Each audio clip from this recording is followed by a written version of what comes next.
Cordial saludo. En esta presentación vamos a hablar sobre las cardiopatías congénitas más frecuentes en pequeños animales.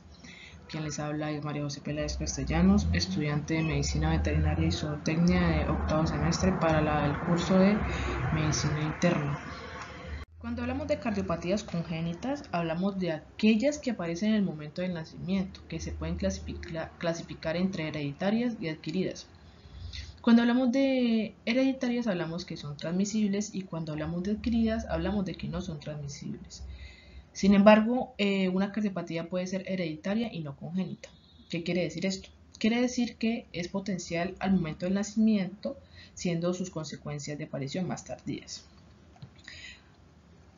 La clasificamos en malformaciones congénitas de los arcos aórticos. ¿Qué son los arcos aórticos? Son una anastomosis que hay en los primeros estadios del embrión y que su función es hacer un puente entre la aorta ventral y las aortas dorsales. Entonces, hay anomalías del arco 4 y del arco 6. Aquí hablaremos de las más frecuentes, que son en este caso el conducto arterioso persistente, que es una anomalía del arco aórtico 6, y la coartación de la aorta, que es una anomalía del arco aórtico 4. Como les mencionaba anteriormente, las cardiopatías más frecuentes en esta clasificación son el conducto arterioso persistente y la coartación de la aorta. Entonces, ¿qué viene siendo el conducto arterioso persistente?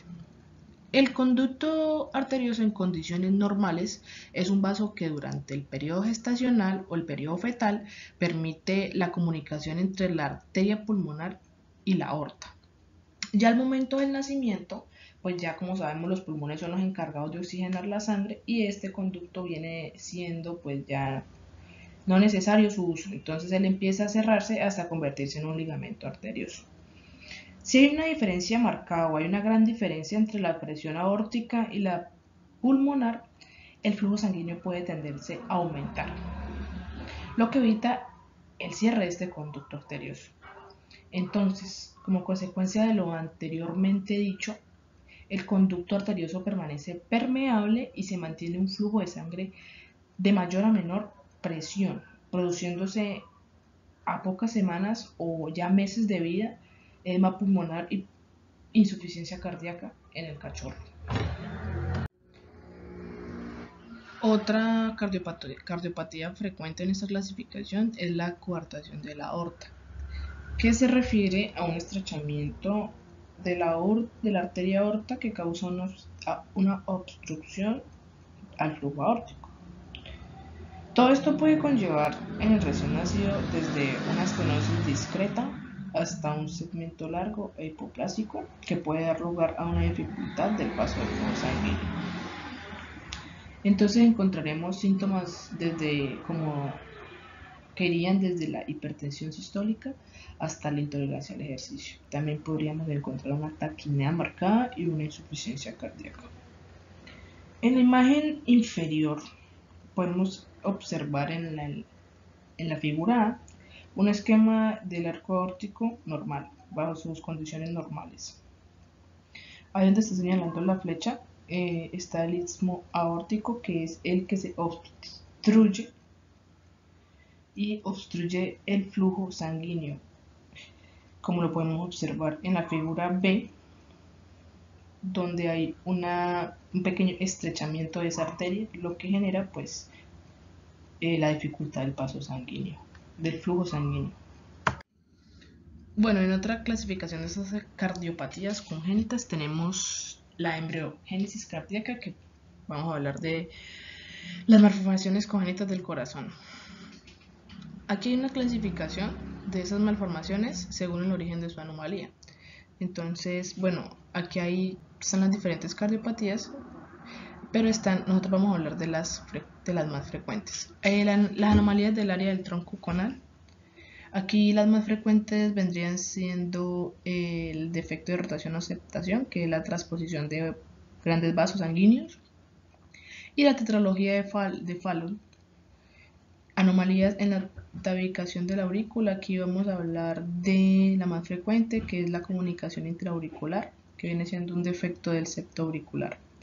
Anomalías en la tabicación del ventrículo, una muy frecuente que es la comunicación interventricular, anomalías en los cojinetes o almohadillas endocárdicas, frecuente también comunicación auriculoventricular, que ahorita la vamos a mencionar, vamos a hablar de ella, y anomalías valvulares como la estenosis pulmonar, estenosis aórtica, displasia de la válvula tricúspide y displasia de la válvula mitral. Aquí la más frecuente de la que vamos a hablar es la displasia de la válvula tricúspide. Bueno, como les mencioné anteriormente, las más frecuentes son la comunicación intraauricular, la comunicación interventricular, la tetralogía de Fallot, la displasia de la válvula tricúspide y la transposición de grandes vasos.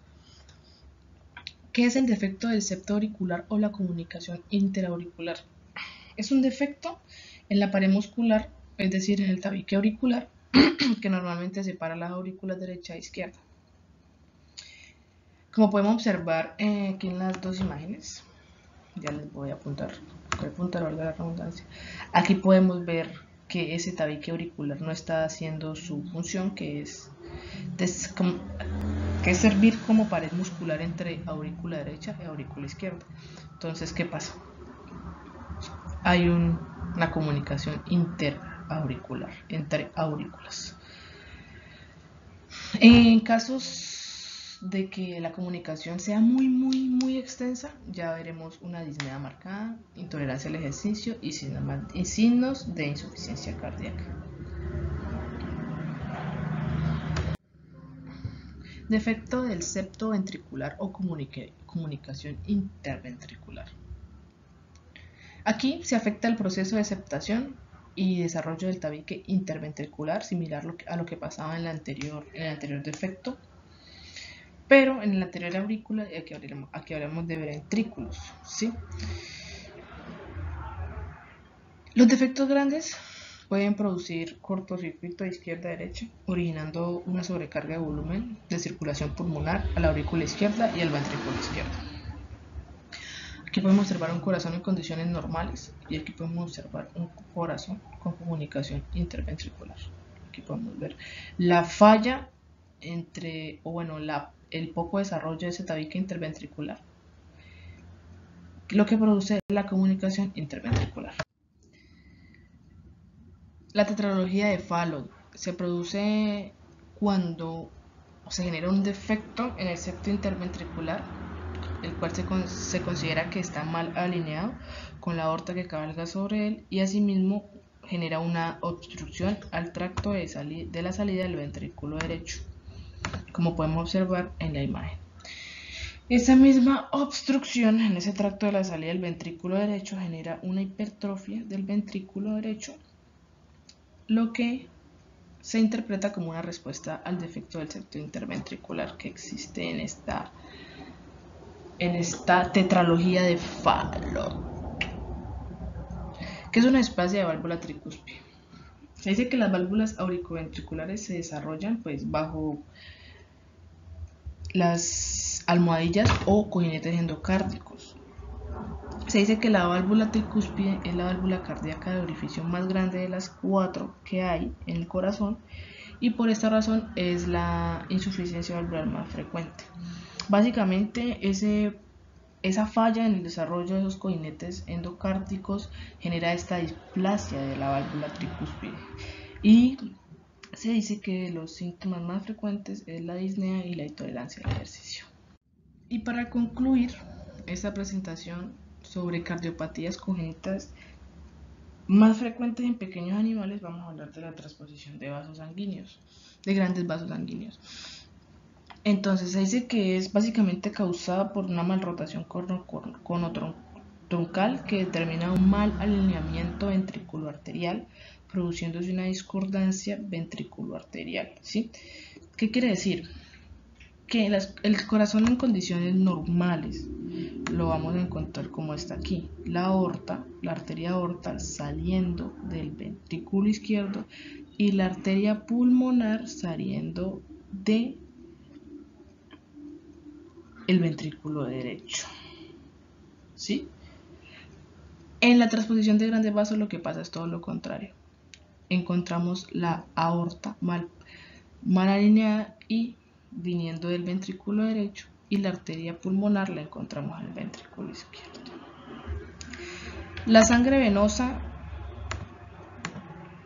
en este caso, pasa por el corazón derecho hasta la aorta, mientras que la sangre venosa pulmonar pasa por el corazón izquierdo y vuelve a los pulmones.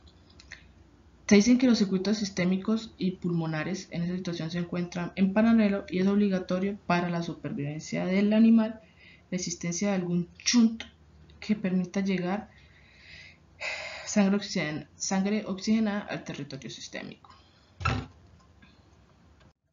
Esto ha sido todo, muchas gracias. Espero haya sido de total agrado la presentación.